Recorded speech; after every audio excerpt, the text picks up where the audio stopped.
Hello everyone. आज की इस वीडियो में हम लोग डिस्कस करेंगे एग्जाम्पल 10 एंड एग्जाम्पल 11।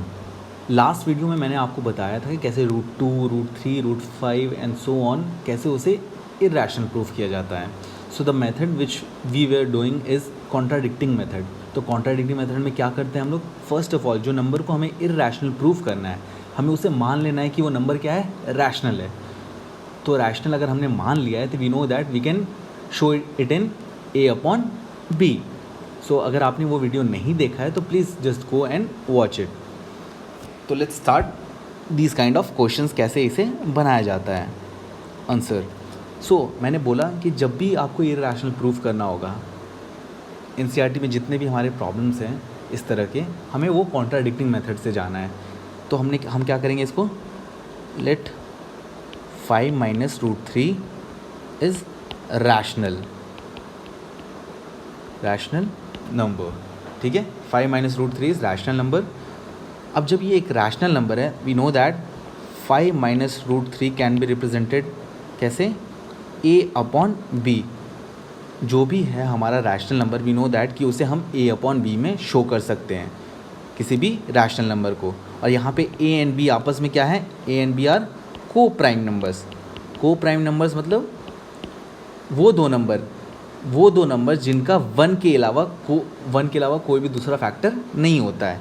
जैसे 3, 4, मैंने लास्ट वीडियो में भी आपको ये एक्सप्लेन किया था, 5, 6, 89, 91, राइट। वन के अलावा इनका कोई भी दूसरा फैक्टर नहीं है common. So these all numbers are coprime, हमेशा ये पेयर में एग्जिस्ट करते हैं। अब मैंने बोला 5 minus root 3 is equal to A upon B.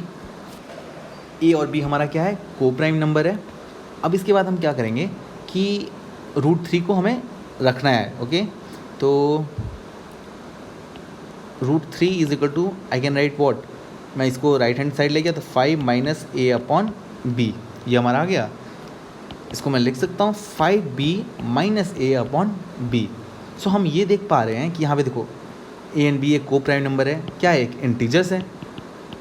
A and B है क्या आपस में, एक इंटीजर्स हैं। तो यहाँ पे भी ये इंटीजर, ये भी इंटीजर, तो ए एंड बी की ज़रूर कोई इंटीग्रल वैल्यूज़ रही होगी। ठीक है, तो मैं उसको अगर पुट करता हूँ तो आप देख सकते हैं ये टोटल क्या आ रहा है, ये हमारा ए अपॉन बी में ही आ रहा है। तो इससे क्या निकलता है कि 5b minus A upon B, अगर दोनों इंटीजर्स हैं, ए एंड बी भी इंटीजर्स है, तो 5b minus A upon B is also a rational number, क्योंकि ये ए अपॉन बी फॉर्म में अभी भी आ रहा है, पी अपॉन क्यू फॉर्म में दिखाया जा सकता है इसे। ठीक है, रैशनल नंबर। तो 5b minus A upon B is also a rational number. ये रैशनल नंबर है तो रूट 3 इज़ ऑल्सो, क्योंकि यही root 3 is equal to 5b minus A upon B हुआ है, तो root 3 is also rational. But we know क्या कि रूट 3, रूट 2 क्या होते हैं, ये सारे इरैशनल नंबर होते हैं। बट दिस contradicts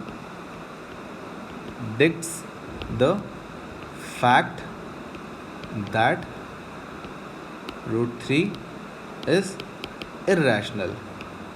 तो ऐसा इसलिए हुआ है क्योंकि हम लोगों ने रॉन्ग एज्यूम कर लिया था। हमने जो एज्यूम करके हम लोग चलें वही लास्ट में कॉन्ट्राडिक्ट हो गया। नंबर दो तरह के होते हैं, या तो रैशनल होंगे या तो इरैशनल होते हैं। हम लोग लेके चले कि चलो ये रैशनल है, अब देखा हमने कि हमारे रॉन्ग अजम्पशन के कारण ये हमारा रॉन्ग रिजल्ट आया। इसका मतलब ऑफकोर्स 5 माइनस रूट 3 क्या रहा होगा, एक इरैशनल रहा होगा। ऐसे भी 9th में हम लोगों ने पढ़ा है, आप खुद सोचो, एक रूट 3 क्या है, एक let me go on to the next page just for your understanding part. I am telling you, ये 9th क्लास पे हम लोगों ने पढ़ रखा है। एक रूट 3 क्या है, एक नॉन टर्मिनेटिंग, हर एक इरैशनल नंबर होने के लिए उसे क्या होना चाहिए, उसको नॉन टर्मिनेटिंग होना चाहिए। एंड द सेकेंड थिंग जो कि बहुत इंपॉर्टेंट है, वो नॉन रिकरिंग होना चाहिए या नॉन रिपीटिंग होना चाहिए, नॉन रिकरिंग। ठीक है, जैसे 1.3, 4, 6, 7, 8, 5, 6, ये सारे क्या है, ये सारे एक non terminating and non recurring number है, जिसका पॉइंट के बाद ना ही कोई पैटर्न है, ना ही वो ख़त्म हो रहा है कहीं जा करके। तो हमें पता ही नहीं है कि कब ख़त्म हो रहा है, तो पी अपॉन क्यू में लिखना इम्पॉसिबल है। That's why it makes it irrational number. तो अगर मैं किसी का भी इसका सम करता हूँ किसी भी नंबर के साथ, तो अगेन मेरे को 4 पॉइंट समथिंग ऐसी ही एक पैटर्न मिल रहा है जो कि कभी ना फिनिश ऑफ हो रहा है और ना ही रिपीट हो रहा है। तो इसका मतलब ऑफकोर्स वो नंबर क्या होगा, एक इर्रेशनल नंबर होगा। इसी चीज़ को क्लास 9th में भी बहुत आराम से आपको समझाया गया है।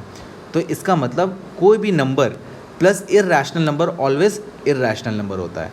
ये रिजल्ट नॉर्मल होता है जो कि हम लोगों ने क्लास 9th में पढ़ रखा है। यहाँ हम लोग प्रूफ देख रहे थे। सो अगर आपको अभी भी इसमें कोई डाउट हुआ होगा तो लेट्स अंडरस्टैंड एग्जाम्पल 11। अब मैंने बोला है आपको कि हमें कॉन्ट्राडिक्टिंग मेथड से करना है, ठीक है। तो हम लोग क्या अज्यूम करेंगे सबसे पहले कि मान लो कि this is the number which is rational number.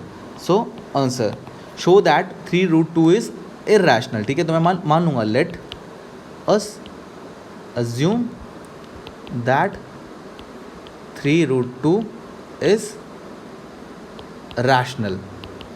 अब जब 3√2 इज़ अ रैशनल नंबर तो इसका मतलब 3√2 को आप कैसे दिखा सकते हैं, a/b में दिखा सकते हैं, ठीक है। जब 3√2 इज इक्वल टू a/b दिखा दिया आपने तो आप लोग इसको लिख सकते हैं √2 इज इक्वल टू a/3b। आप यहाँ पे लिख सकते हैं कि a एंड b आर को प्राइम एंड इंटीजर्स, कोई भी इंटीजर ही है a और b, ठीक है। तो √2 आपने हमेशा √2 को आप लेफ्ट हैंड साइड रखिए और यहाँ पे इसको ट्रांसपोज करके a/3b आ गया। सो यू नो दैट क्या a and b are integers, ठीक है। a एंड b ज़रूर कोई नंबर ही रहे होंगे, इंटीजर्स रहे होंगे। तो हमारा a and b are integers, so a/3b भी क्या होगा, रैशनल ही होगा। a/3b is also rational, why, because ये भी p/q के फॉर्म में ही है। जो भी नंबर p/q के फॉर्म में है it is a rational number, ठीक है। तो a/3b इज ऑल्सो रैशनल। अभी हमारा रैशनल आ गया। अगर ये रैशनल आया है इसका मतलब क्या, √2 इज ऑल्सो रैशनल। अब हमारा लेफ्ट हैंड साइड, अब हमारा राइट हैंड साइड अगर रैशनल आया तो लेफ्ट हैंड साइड भी रैशनल ही रहा होगा। तो लिख दिया सो √2 इज ऑल्सो रैशनल। बट क्या अगेन ये कॉन्ट्राडिक्ट कर रहा है fact, but this contradicts the fact that √2 is irrational। हमें पता है कि √2 क्या है, एक इर्रेशनल नंबर है, ठीक है। बट यहाँ हमारा आ रहा है कि √2 भी एक रैशनल नंबर है। और ज़रूर ऐसा क्यों हुआ होगा, क्योंकि हम लोगों ने रॉन्ग एज्यूम किया होगा। तो आप लिखोगे लास्ट में, so this wrong conclusion has arrived because of what, our wrong assumption, incorrect assumption. तो अगर दो नंबर या तो रैशनल हो सकते हैं या तो इर्रेशनल हो सकते हैं। तो अगर हमारा नंबर रैशनल नहीं है इसका मतलब वो नंबर क्या रहा होगा, इर्रेशनल रहा होगा। तो इसी कारण आप क्या लिखोगे, देयरफॉर 3√2 इज इर्रेशनल, क्योंकि हम लोग रैशनल लेके चले और उससे रॉन्ग रिजल्ट आ गया, इर्रेशनल नंबर।